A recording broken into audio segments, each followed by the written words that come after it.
So we were in Kakinada, which is in southeast part of India. It's on the coast. It's a coastal city, even though it may not seem like it. It's mainly for industrial things. So like think of Houston and how it's a port city. That's kind of how Kakinada is.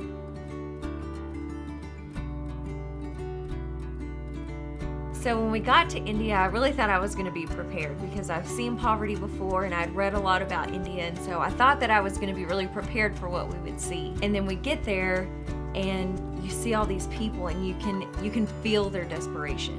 You can feel how hopeless they are. You see in India that they have this caste system, and if you're on the bottom, you're on the bottom forever. In India, whenever someone has a bad event happen in their life, if somebody died or if they hurt themselves, the idea of karma is they deserved it. And so because of that, it's hard for people to show compassion to others because they just believe that they deserve it. So one thing I'm really excited about concerning the school is that there are Christian teachers, and so those children will get to learn compassion and get to learn how to love others. While we were in Kakinada, we served, I believe, 19 different villages. My expectations were that I was going over there to help others, and that's not at all what happened. The people were always so gracious and so grateful that we were there.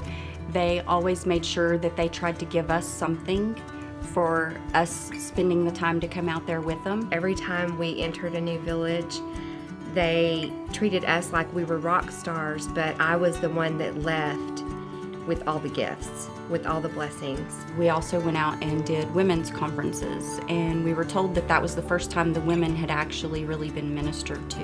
And those women are amazing, and they can pray like nobody else. They were so genuine and so spirit-filled, and I felt blessed just being in the presence of people worshiping and praying like they prayed.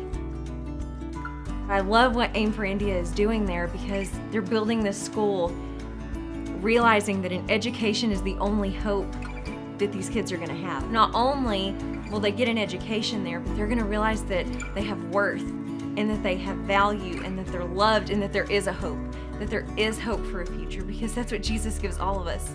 He brings hope for the hopeless, and I'm just excited to get to be a part of that, and I'm so glad that I got to go and see what they're doing there and see how they're really making a difference in the name of God.